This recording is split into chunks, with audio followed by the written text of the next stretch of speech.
Assalamualaikum warahmatullahi wabarakatuh. Bismillahirrahmanirrahim. Ada banyak catatan sejarah. Dulu kita pernah sukses menghadapi penjajah, juga masyarakat dengan segala kesederhanaannya.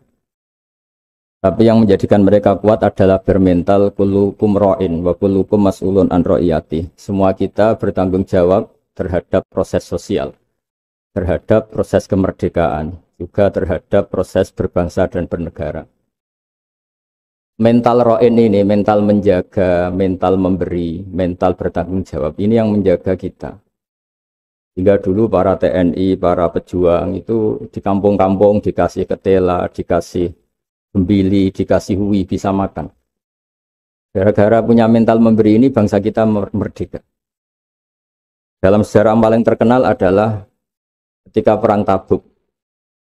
Itu sahabat yang saking miskinnya itu punya beras, misalnya di Indonesia kayak beras 2 kilo dikasihkan Nabi 1 kilo, yang 1 kilo untuk keluarganya.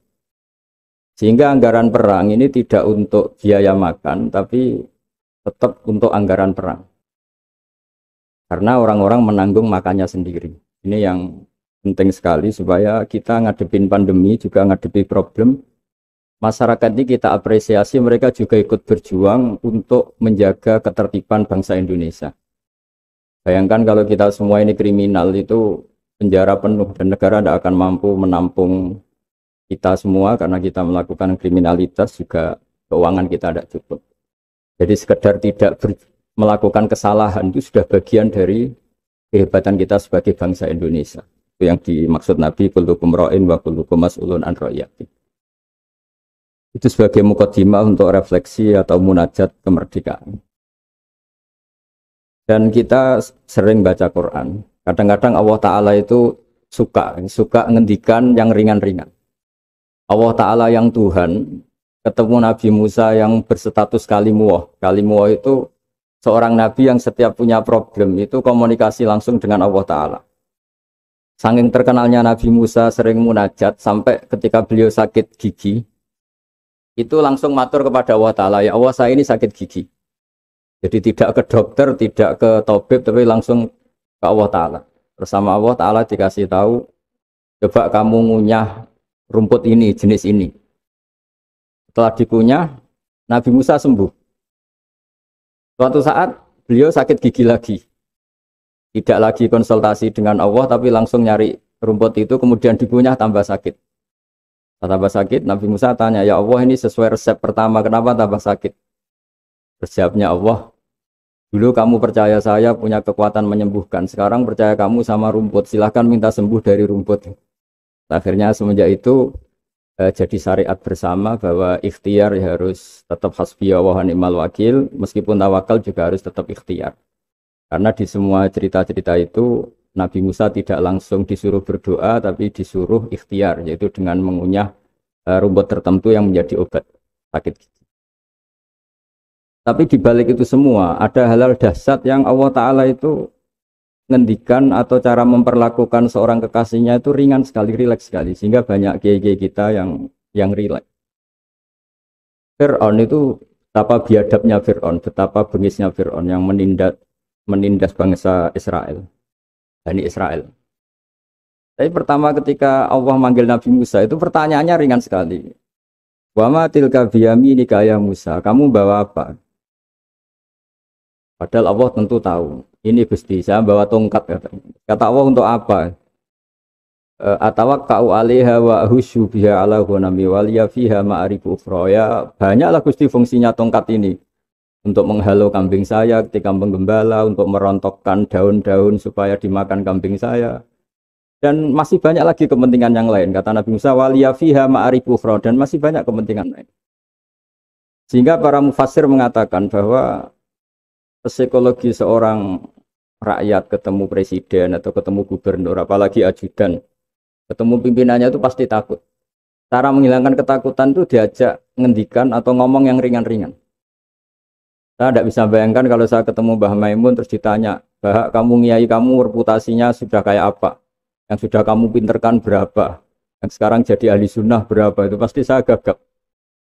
Sama ketika gubernur ditanya menteri dalam negeri atau ditanya atasannya lagi prestasi pasti gagal. Jika kadang-kadang bangsa ini kalau antar pejabat ketemu ya makan-makan. Kalau ketemu kadang ngendikan yang ringan-ringan. Itu sebetulnya bukan hal yang salah karena dalam kecapean seperti ini hal-hal yang ringan itu adalah obat, adalah solusi. Hingga Nabi Musa tidak ditanya kamu jadi nabi reputasi kamu apa, malah ditanya yang ringan. Wa ma tilka biyaminika ya Musa. Qala hiya asaya atawakkau alaiha. Hal itu juga yang kadang-kadang Nabi kalau ditanya, ayul Islam yu khairun ya Rasulullah, Islam yang terbaik itu gimana ya Rasulullah? Jawabannya Nabi itu unik, kadang hanya jawab it'amu to'am. It'amu to'am wa ifsa'us salam alaman arofta malam ta'rif. Ya Islam yang baik itu ya pokoknya makan-makan, itu kalau ketemu teman ya makan-makan kalau ketemu. Lalu dibalik keriangan ini, dibalik ketenangan ini atau keriangan ini, dibalik hal-hal yang sederhana ini, terjadi fikih yang luar biasa. Ini tadi saya nanti sampainya ke Hipidren. Terjadi fikih yang luar biasa. Ketika ahli fikih mengatakan senyum itu sunnat, karena tidak wajib, tidak fardhu ain. Tapi konsekuensi hukumnya bisa wajib. Ya tadi misalnya kita punya istri solihah, tentu kita butuh happy. Yang istri kita misalnya judes, yang tidak istri kita ramah senyum. Maka ini ada persaingan halal dan haram. Dan haram ini bisa menang hanya modal senyum. Yang halal karena bengis kalah. Jika dalam konteks tertentu maka yang dikatakan Nabi senyum itu sunnah. Itu tidak dimanai ulama sunnah dengan arti tidak wajib. Tapi sunnah dengan arti perilakunya orang-orang soleh. Untuk kompetisi itu pasti senyum. Karena tidak kebayang kalau yang soleh, yang baik itu bawaannya unfair, menjadikan orang lain lari. Sementara yang batil menjadikan orang lain tertarik. Ini jangan sampai terjadi. Sehingga Islam kadang-kadang mengajarkan kita hal-hal yang ringan tadi. It'amu to'am. Ya kalau ketemu teman ya makan-makan. Kita tidak bisa bayangkan misalnya komunitas orang-orang bandar narkoba kalau ketemu anak buahnya makan-makan, rileks. Sementara kita yang soleh-soleh, meditnya minta ampun. Sehingga orang terus kapok berteman orang soleh karena bakhil. Terus mencari berteman orang batil karena sakhab. Begitu juga di perdagangan. Di perdagangan kita ingin produk halal ini menjadi inspirasi kita, menjadi mental kita. Sehingga barokahnya produk halal ini, kita tidak butuh lagi produk yang haram. Wa aghnina bi halalika an haramik. Semoga dengan halalmu ya Allah, kita tidak butuh lagi harammu. Misalnya orang-orang soleh itu kalau sholat senangnya minta ampun. Bisa sholat sop awal senangnya minta ampun. Menemukan imam masih takbir, senangnya minta ampun. Sehingga kesenangan-kesenangan ini menjadi tidak perlu lagi senang hal-hal yang haram. Makanya saya ikut ngapresiasi Happy Trend ini, semoga jadi sistem perdagangan yang menjadikan orang itu jauh dari haram. Di antara haram dalam Islam adalah kita tidak punya harta kemudian menjadi beban bagi orang lain. Fayaku nakalan alan nas, menjadi beban orang lain. Hingga di makalah Imam Ghazali paling terkenal diantaranya muru'ah. Muru'ah itu harga diri seseorang itu punya uang, punya harta. Kata Imam Ghazali menyitir sebuah makalah orang sebelumnya, apa etika orang kalau ketemu teman? Kata orang itu jawabnya bawa uang katanya. Pokoknya kelihatan cukup. Karena kalau kita ketemu teman, misalnya di Jakarta, orangnya sudah kelihatan hanya sanggup sak perjalanan, mesti pikiran pertama wah nyangoni ini, karena dia tidak akan kuat beli tiket. Ya. Jadi belum sudah jadi problem. Sehingga di Ikhya di bab Adabul Kasbi, terus di situ disebut Fadhailul Kasbi, keutamaan-keutamaan orang kerja, itu di situ diceritakan betapa pentingnya orang itu kerja, punya aktivitas ekonomi, baik berdagang maupun bercocok tanam maupun apa saja. Karena di antara etika berteman itu kata ulama ini punya uang, karena nanti si sohibul bed ini tidak kepikiran macam-macam. Jadi saya tidak akan cerita panjang lebar, cuma saya pastikan bahwa kegiatan halal itu harus dominan dan harus asik. Karena nanti kalau dalam kompetisi kita yang bernegara sehat, bawaannya marah-marah, orang yang salah bawaannya senyum, pasti pertarungan ini akan dimenangkan yang salah. Begitu juga yang orang bawa kebenaran bawaannya pikir, sementara yang bawa kebatilan dermawan, pasti kita akan kalah. Di sini pentingnya ngaji usul fikih, bahwa bagaimana tadi yang beberapa kali disinggung oleh Haji Ma'ruf Amin. Saya suka sekali karena beliau sering ngendikan kaidah-kaidah fikih, juga usul fikih, bahwa masalah pandemi ini atau masalah bangsa ini itu masalah bersama, bukan masalah pejabat saja, bukan tanggung jawab pejabat saja. Karena dalam Islam diajarkan siapapun yang punya kemampuan ikut membantu itu ya wajib. Jadi ukurannya itu siapapun, bukan yang sedang bertugas. Kalau semuanya profesional bisa habis bangsa ini. Misalnya kita melihat orang tenggelam terus biarin aja, kita tidak SAR kok, tidak tim yang penyelamat tenggelam. Kita melihat orang kecelakaan, saya ada satlantas ya biar aja. Tidak bisa seperti itu. Meskipun kita kiai, kalau melihat orang kecelakaan ya ditolong.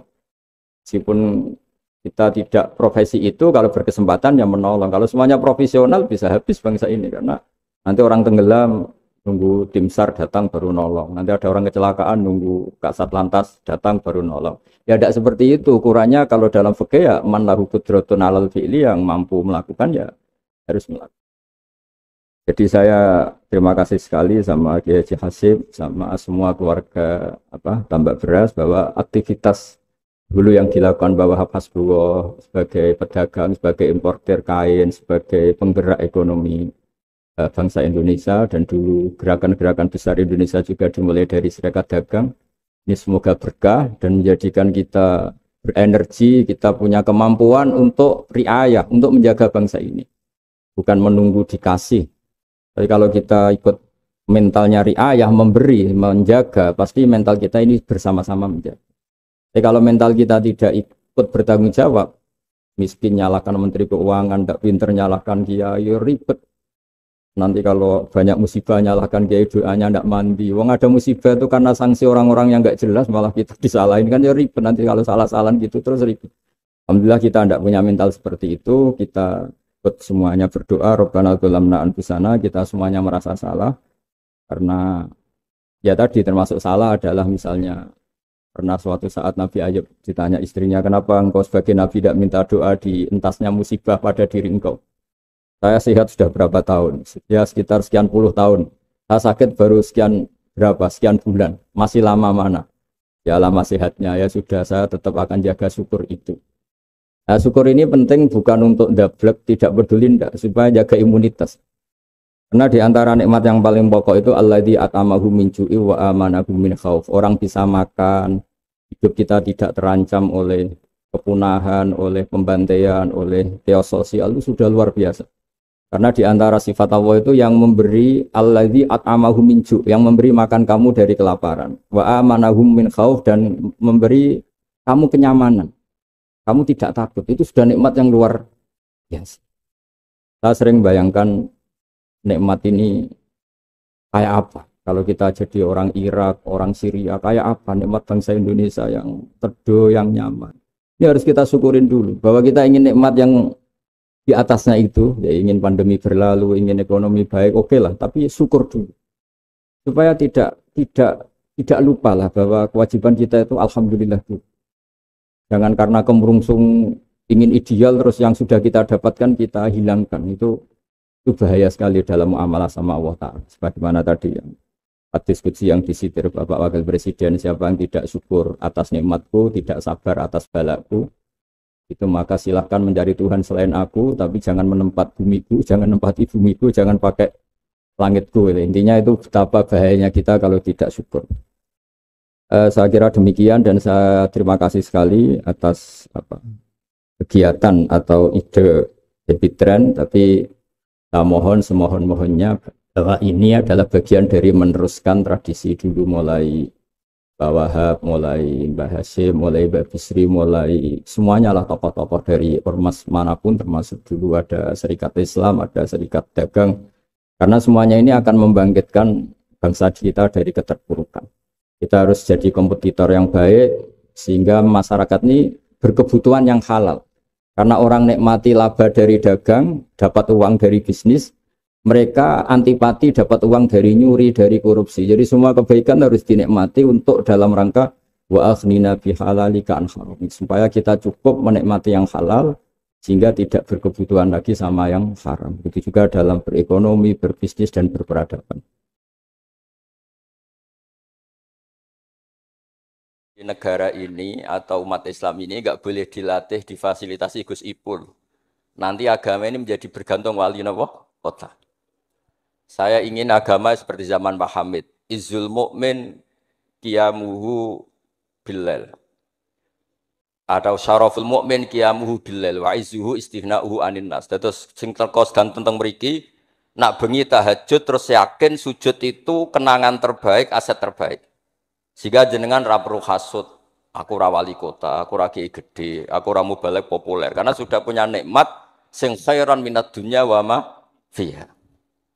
Terus mengke Menteri Keuangan gitu kepenak, Menteri Wados Wau Masanas gitu kepenak, mereka buatan dituntut macam-macam. Orang asik dengan tahajud, dengan sujud. Tapi kalau masyarakat kita tidak asik dengan tahajud, tidak asik dengan sujud, itu penggawaannya demo untuk pemerintah. Terus solusi bangsa ini tidak sekedar pemerintah itu baik, pemimpin itu baik, tapi rakyat juga baik. Kalau nate matur tengki hasib, putranipun bawah. Kebaikan konsensus itu dimulai dari kita. Misalnya barokahnya orang Indonesia itu sholat. Itu banyak orang yang punya anak cantik. Itu dilamar orang kaya tidak mau. Hanya karena yang kaya raya ini tidak sholat. Padahal kalau nikah sama orang kaya, ekonominya selesai. Padahal miskin sekali. Jadi rakyat itu pun heroik Gusipul. Demi cari mantu yang sholat itu direwangi, di mantu melarat, santri. Mergo sholat. Sing lamar juga mboten sholat. Nah kalau rakyat sudah punya konsensus gitu, mereka tidak akan milih pemimpin yang terkenal tidak sholat, apapun baiknya sosialnya. Sehingga tolok ukur kebenaran ini menjadi tolok ukur politik juga. Kan nggak mungkin masyarakat yang sholat terus nganggap pemimpin yang baik itu yang tidak sholat. Masyarakat kita anti zina, anti prostitusi, karena itu fahisya. Sehingga juga tidak milih pemimpin yang punya perilaku seperti itu. Masyarakat kita humanis, menghormati hak-hak orang lain, hak buruh, juga tidak akan milih pemimpin yang jahat, yang sadis, yang macam-macam. Nah nilai bersama ini yang coba kita bangun. Tahu dawuh Pak Sukron bikin sakofa Islamiyah. Sehingga ini dimulai dari kita. Kemudian barokahnya ilmu, kalau kita sudah senang sujud, saya punya banyak hadis diantara dijelaskan, setan itu paling menangis kalau melihat orang mukmin sujud. Kata setan itu, gara-gara sujud saya dikeluarkan dari surga karena menolak sujud tadi. Kalau niku Mbak Idris nate teng beberapa daerah yang luar biasa susahnya. Niku barokah boten bergantung wali kota Pak Ibu. Kalau jadi kiai gede paling nyesal itu satu. Kiai-kiai kecil itu di daerah-daerah tertinggal itu mendirikan masjid. Kiai nak pun gede kados kula diundang ning masjid disangoni kas masjid. Wong niku nyesal kula teng pangeran montek amen. Sing kiai cilik melarat muassisul masjid, banil masjid, sing kadang kiai gede kados kula disangoni dhuwit kotak masjid. Lha sing kiai cilik iku gawe masjid, sing kiai gede entuk kok masjid. Itu barokahnya ilmu, saya bisa istighfar. Kalau saya tidak punya ilmu seperti itu, tidak punya ilmu warok seperti itu, mungkin bangga. Untuk sanggup kok kotak masjid niku bangga. Jadi saya mohon dah dilatih. Keilmuan itu dilatih. Sehingga barokahnya itu juga nura yamsi bihi finnas. Allah tidak ngendikan nura yamsi fil madaris wala fil muassasah wala fil masajid, tapi yamsi bihi finnas. Teman-teman kita yang di Taiwan, di Amerika, di Eropa itu di Indonesia dilatih sujud dan sujud itu jadi kebutuhan. Mereka mahasiswa, mereka pekerja, mereka pejabat. Kepikiran kalau di Korea ada masjid, di Amerika ada masjid, di Eropa bikin masjid, bikin komunitas pendidikan. Itu kalau dari awal dilatih mendapat, tidak akan jadi. Karena dilatih nunggu Tapi barokahnya mereka dari pikirannya sendiri, nurayam sibihi finnas. Teman-teman pekerja itu urunan terus bikin apa? Masjid, bikin pendidikan. Terus target kula, target saya itu kepengen yang Islam itu punya nurayam sibihi finnas. Mereka tersiksa kalau di komunitasnya itu tidak ada tempat sujud. Jangan dilatih, kalau menurut saya, jangan dilatih dengan kebesaran-kebesaran itu. Monggo lah kita menikmati tadi. Ada istilah wali masyhur, ulama terkenal. Itu buat orang Islam supaya dapat pahala. Piro-piro ngidolakno wali, mboten ngidolakno penyanyi dangdut ngoten mawon.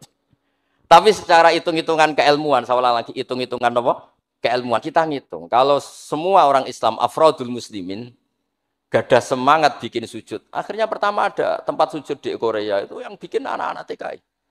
Di Taiwan, di beberapa negara Eropa, bahkan di Amerika pertama yang bawa Islam itu kebanyakan juga orang imigran. Punya kebutuhan sujud, bikin masjid. Padahal zaman itu belum, mungkin secara hukum negara Amerika masih imigran gelap. lama-lama jadi orang terpelajar, lama-lama bahkan jadi yang senator macam-macam. Itu dimulai dari nura yamsi bi finnas. Bukan dimulai dari kebesaran. Lalu kula nu sajane nggih radi susah jadi kiai gede nggih susah. Susah wau, takut saya tidak punya kecakapan lagi bina sing nura yamsi bihi napa finnas. Nggih bapak kula nu akrab sangat kalian Mbah Hamid karena Mbah Hamid sepupu bahasa itu di antara dawuh yang diingat-ingat itu nur aku soleh-solehku dhewe kok terus wong sering ngekeki dhuwit. Maksudnya saya soleh-solehnya sendiri untuk takarrub ila Allah kok orang ngasih fasilitas napa duniawi. Makanya terus beliau sakhok sekali karena itu menghilangkan hisab. Jadi itu satu-satunya cara untuk menghilangkan apa? Hisab. Kan kita soleh itu inginnya dapat pahala di akhirat. Tapi di Indonesia itu baik. Orang soleh pun dapat fasilitas duniawi. Menjual kesolehan itu gampangnya Masya Allah. Sehingga yang nggak soleh pun pura-pura soleh. Dan itu akhirnya nyuwun sewu jadi materi. Dulu kita nyari ilmu ikhlas. Makanya kata Mbah Mun itu jadi santri lebih ikhlas dibanding kiai. Kok sakit ya? Kowe nak dadi santri oke sapa mbok cucuk. Tapi nek dadi kiai koyo saingan. Karena kayak rival gitu. Jadi ini kalau rilek-rilek mawon terus yang terakhir ini kalau mboten lami-lami. Kalau cerita tentang iltizatan aklian. Dari sekian hitung-hitungan, kalau sering jagongan kalian Mas Sama, Mas Aziz. Dari sekian hitung-hitungan itu yang bisa mengawal Islam ila yaumil qiyamah itu adalah logika. Iltizatan aklian kalau kata kitab Fathul Bari. Karena kalau hukum wujubul akli, kalau kita zaman ngaji itu ada wajib akli. Itu ketika kita kecewa itu tetap. Misalnya saya didik Mas Aziz dengan gaya sosial. Sekali ada orang yang lebih sosial, saya ditinggalkan. Saya didik masyarakat. Sekali beda pilihan pilpres, saya juga ditinggalkan. Karena ini urusan sosial. Tapi kalau dididik iltizatan aklian, ini kata kitab Fathul Bari, orang itu tidak bisa mengelak. Karena cocok tidak cocok, logika itu tidak terbantahkan. Ya tadi saya kemarin ngaji di sini juga cerita, kenapa ada syahidallah annahu la ilaha illallah satu wal malaikatu wa ulul ilmi qaimam bil qist. Kesaksian itu hanya ada 3. Satu kesaksiannya Allah tentu gak tertandingi, kedua kesaksian malaikat karena melihat langsung surga dan neraka, ketiga kesaksian ahlul ilmi. Berarti dari unsur makhluk itu nomor 1 itu ahlul ilm, ulul ilm. Imam Amudi ketika ditanya, kenapa kamu bisa yakin kalau Allah itu ada? Ya jawabannya gampang. Hadhil makhluqat maujudah. Ini makhluk ini maujud semua. Bagaimana maujudat khalaqahal adam? Bagaimana sesuatu yang maujudat kemudian penciptanya adalah nihilisme. Sesuatu yang tidak ada. Sehingga Jubair bin Mut'im ini pemikir Arab top. Ketika Nabi baca surat Tur di antara ada ayat am khuliqu min ghairi syai'in, dia langsung Islam. Masa hadhil maujudat khalaqahal adam? Masa yang maujud diciptakan yang tidak maujud? Itu tidak masuk akal. Kemudian ada Sulhul Hudaybiyah. Sulhul Hudaybiyah semuanya merugikan Islam. Sampai Sayyidina Umar protes, alasna bi Rasulillah, alasna alal haqqi wa hum alal batil. Umar itu protes karena di antara perjanjian Hudaybiyah itu kalau orang Islam masuk kafir dibiarkan. Kalau orang kafir masuk Islam dikembalikan. Semuanya merugikan Islam, tapi Nabi mau saja. Nabi hanya minta satu hal. Ketika Sulhul Hudaybiyah enggak ada perang, orang boleh mendiskusikan Islam. Sama siapa teks yang dikatakan Imam Zuhri. Fama futiha fil islami fathun kana a'zuma minhu. Innama kanal kital haisul taqon nas. Falamma kanatil hudnah wa wadu'atil harbu auzaruha wa amana nas ba'duhum ba'du. Fatafawadu fil hadis wal munaza'ah. Falam yukallam ahadun bil Islam yaqilu syai'an illa dakhulafi. Kalau bawaan orang perang itu inginnya menang. Abu Lahab, Abu Jahal kalau perang inginnya menang. Sahabat sendiri perang inginnya menang sehingga tidak ada diskusi. Sebetulnya Tuhan itu siapa? Yang pantas jadi Tuhan itu siapa? Tapi ketika Nabi minta, oke, kita tidak perang 10 tahun, oke, semua perjanjian saya rugi gak apa-apa, tapi orang boleh diskusi Islam. Akhirnya dibanding-bandingkan. Abu Jahal dan Muhammad itu bener di. Ya bener Muhammad, Abu Jahal biasa bodoh nih. Muhammad mulai cilik ora tahu bodoh nih. Kita titip uang juga di Muhammad. Berarti sudah gagal Abu Jahal jadi pemimpin, yang dipemimpinkan Muhammad. Mereka zaman itu masih jangkar, masih nama Muhammad. Terus berhala, Namrud, Fir'aun. Yang jadi Tuhan itu pantasnya siapa? Kalau yang dipromosikan Muhammad, yang jadi Tuhan ya yang khalaqas samawati wal ardo. Terus Nabi Muhammad juga menantang. Ara'aitum ma tad'una min dunil aruni madza khalaqu minal ardi am lahum syirkun fis samawat. Ada kualifikasi jadi Tuhan, syaratnya apa? Dia pencipta langit, pencipta bumi. Dia pencipta air, dia ini itu. Abu Jahal ndak, berhala-berhala ndak, Lata Uzza ndak. Akhirnya semuanya masuk Islam. Gara-gara barokahnya apa? Diskusi. Makanya di Quran sering ada kul aro'aitum, kul aro'aitum. Dan Allah mempersilahkan. Di diskusi itu makanya kata Imam Zuhri, falam apa itu tadi? Fatafa wadu fil hadis wal munazah. Mereka debat terbuka. Nah sekarang itu orang harus ngaji seperti ini. Nah kalau iltidatan aklian tadi yang disebut kitab Fathul Bari, jenengan ngaji saya wajibul akli. Setelah itu jenengan kecewa dengan saya. Entah urusan politik, entah urusan ekonomi. Sampai tidak bisa membuang logika Anda itu tidak bisa. Sampai bisa enggak jadi orang komunis, ateisme, nihilisme. Terus berpendapat gini, hadil maujudat sabaqohal adam, wa kholaqohal adam. Ini yang maujudat langit bumi penciptanya adalah ketiadaan. Fakih fayakunul adam yu'athir wa yakhlut. Bagaimana sesuatu yang tidak ada kemudian bisa menciptakan. Jadi akhirnya paham nihilisme ini hilang. Barokahnya ya kayak Indonesia itu. Kadang di tonggo kiai ini wis kereng, rapati sosial. Ya tetap Islam. Mergo iso kecewa kiai tapi wong ora iso kecewa mbek napa? Islam. Beda pilpres, beda pilgub, dia tetap Islam. Bahkan orang nyun sewu yang masih suka mabuk, suka main perempuan, itu tidak pindah agama yang nyun sewu yang tidak melarang itu, tetap Islam. Karena logika yang dibangun Islam itu logika sing ma'ruf, logika sing makul, sehingga apapun kecewanya orang Islam. Nah ini pesannya Imam Ibnu Hajar al-Asqalani yang nyarai Bukhari, orang Islam itu harus didorong, berlatih terus dengan kekuatan iltidatan aklian. Dia punya kenyamanan berpikir. Karena agama ini likaumi ya'qilun, likaumi yatafak. Makanya dulu Nabi itu urusan sosial pun tuh Nabi kalau ngendikan itu mesti dilogika. Misalnya begini, ini yang urusan tauhid sudah sering saya jelaskan. Sebelum urusan sosial saya cerita Imam Tauhid. Saya berkali-kali cerita, Imam Amudi itu keramatnya itu karena guru matematika. Saya berkali-kali cerita. Terus kata Allah, silahkan ngajar malaikat saya tentang matematika. Itu malaikat diajarkan. Kenapa saya percaya Allah itu wajibul wujud? Beliau nulis, angka 2, 3, sampai 1 miliar, itu nisbatnya ke angka 1 itu nisbatul far'i ilal asli.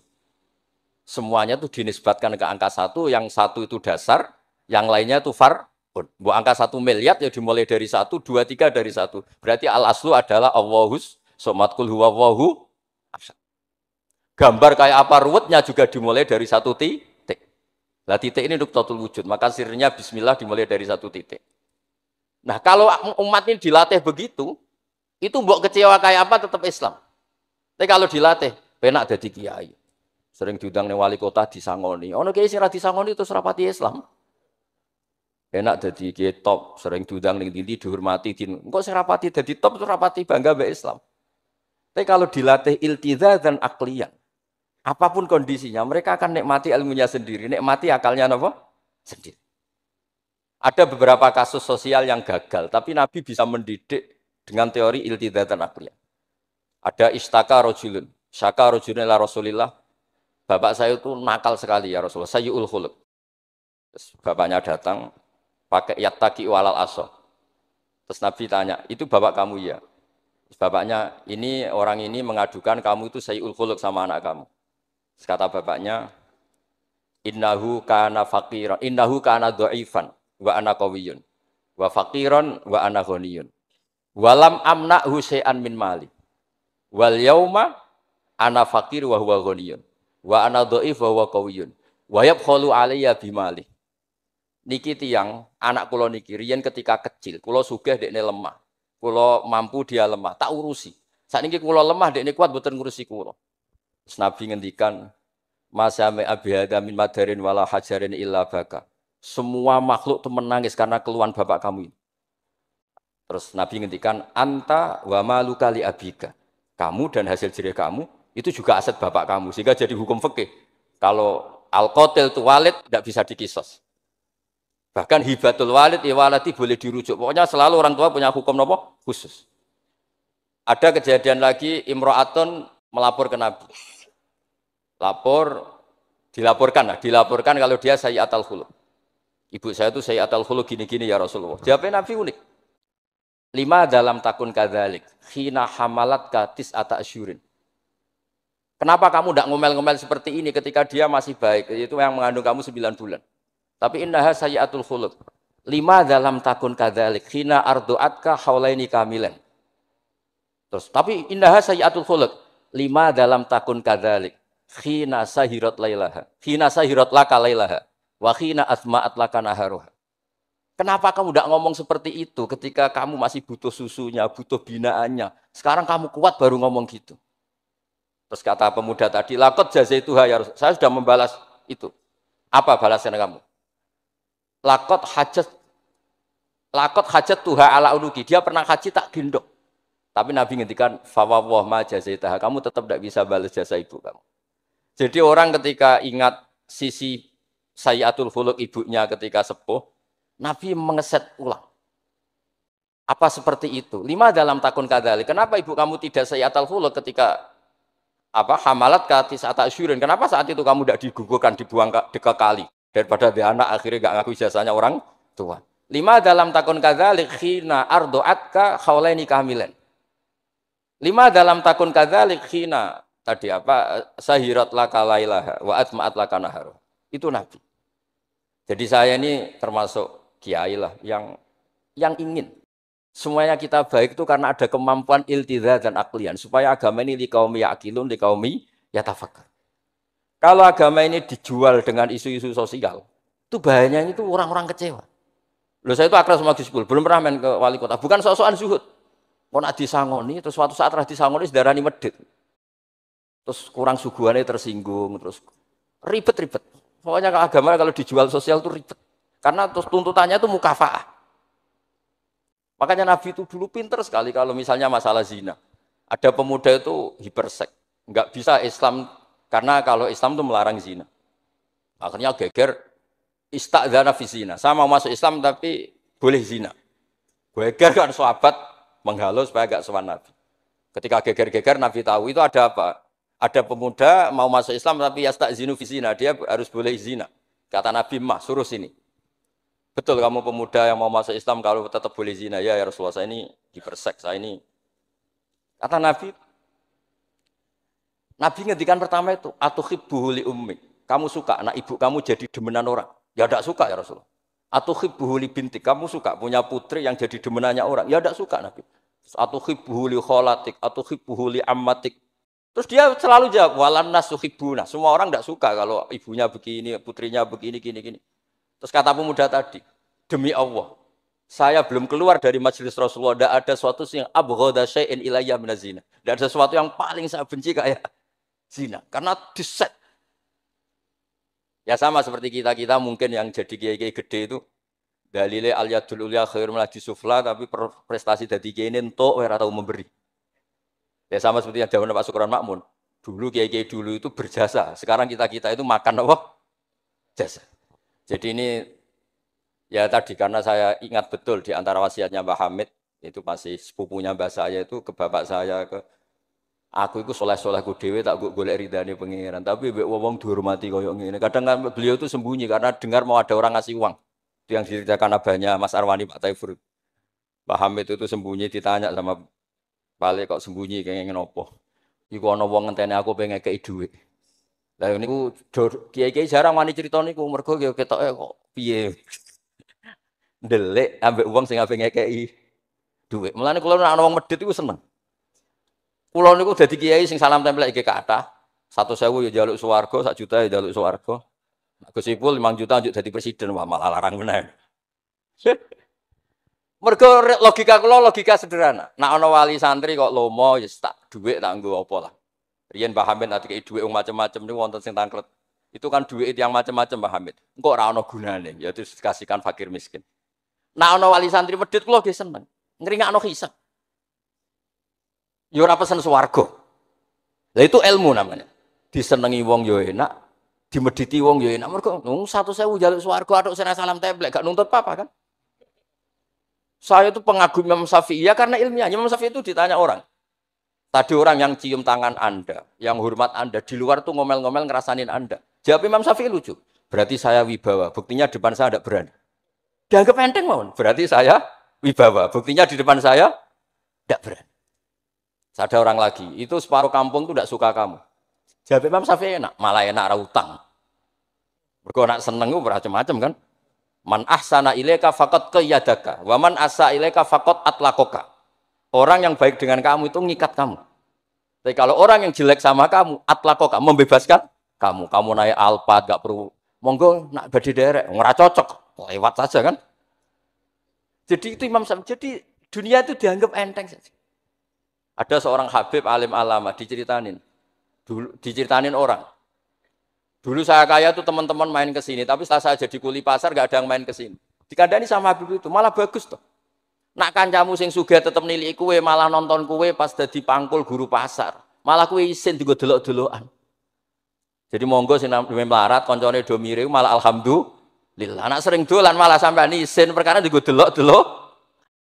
Itu ulama dulu. Jadi fenomena sosial itu diamati enteng saja. Makanya kalau sering ngajari, nak bojomu ngamuk sing syukur. Lah kok saged syukur? Malah ra njaluk blonjo. Nak lagi harmonis malah ngajak ning mall balang malah mahal. Jadi apa ya? Saya itu ingin keilmuan ulama dulu itu ya kayak hikam. Hikam itu udah ada yang enggak baik. Enteng saja. Mata a'taka asyadaka birrah wa mata mana'aka asyadaka qahrah.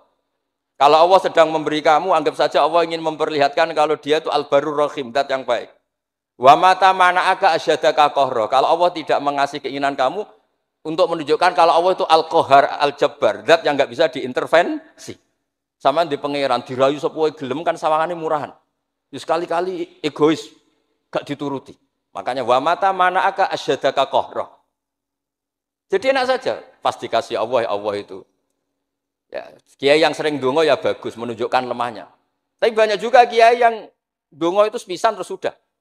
Wa inna ma yunabbahu man yajuzu alil ikhfal. Yang bisa diingatkan itu orang yang mungkin lupa. Doa kemarin Allah masih ingat, kok tak ingatkan lagi itu gimana? Wong Allah tidak lupa. Kalau nate ngalami wusul niku teng Ka'bah bar dongo. Sampai 2 hari pe dongo mboten saged. Mergo isin mbek pangeran. Pangeran wingi ya ijek eling, lha apa tak baleni meneh. Itu jenis wa inna ma yunabbahu man yajuzu alil ikhfal, yang boleh diingatkan orang yang potensi lupa. Padahal Allah tidak. Jadi makomnya wali itu ada yang seneng dongo, dalil iftiqori wa tirori, ada yang enggak suka. Enggak sukanya bukan karena enggak mau doa. Karena doa yang kemarin-kemarin sudah dicatat dan Allah tidak akan apa? Lupa. Terus kalau sunnah, ada iltizatan aklian dalam semua proses beragama kita sehingga agama ini tidak dipertaruhkan sama hukum-hukum apa sosial. Ya misalnya kawin, nah sampean kawin kadang di bojo macam-macam. Sampean nak eling kawin sunah Rasul, aghdulil basar wa ahsanul farji selesai. Karena itu menguntungkan kita jadi ahsanul farji. Bisa mengekang kita dari zina. Tapi kalau sampean kawin nak bojone ramah seneng, nak bojone sayang seneng. Padahal ora pati sayang, kan sering kecewa. Mulang juga gitu kata Mbah Mun, kowe mulang niati merintahi pangeran. Jadi santri paham ra paham ya seneng. Tapi nak sampean mulang kepen paham no jebule santri ora paham. Kan gelok. Nah, Islam itu kata Imam Fathul Bari tadi, orang Islam itu harus dilatih iltiza dan akliyat. Terus kata beliau, itu yang yu'abbiru anhu syara' bi halawatil iman. Itu yang dimaksud salasun mangkunna fihi wajada halawatal iman. Nikmatnya iman itu karena kita sudah menemukan apa iltiza dan akliyat. Nggih ngoten mawon kula ni bagian logika kula kepengin jengben mboten sak kula Mas Mamak, Mas Aziz niki waris wali nih. Terus waris wali ya kudu keramat, ojo mbae wali terus melok keramat putune tapi ra melok dadi wali niku. Wingi mun kula sukani kitab Khilatul Auliya dadi akan daftar. Niku 8 jilid. Niku belajar sak jilid mun dadi wali. Napa malih nak 8 napa? Jilid. Iki saged bersaing kalian bae niku. Nah. Terus sama-sama kula sukani kitab Ithaf. Kitab Ithaf itu kata Mbah Mun seneng cerita kitab Ithaf. Dikarang Sayyid Zabidi, Murtada Zabidi. Itu kalau Mbah Hamid Pasuruan, misalnya Mbah Hamid, Mbah Dimyati, terus Mbah Mahfud, Mbah Abdullah, Mbah Abdul Manan, ini awaluman lazama min ahli Jawa nih Sayyid Sinten Zabidi. Dan kitab Ithaf itu Masya Allah, belum ada kitab nyarai Ikhya sampai 800 tahun, kalau nggak 700 tahun. Kan Ithaf itu sekitar tahun 1300 Hijriyah, Ikhya itu sekitar tahun 500 sampai 600. Ini nak nyarai itu semuanya ilmiah.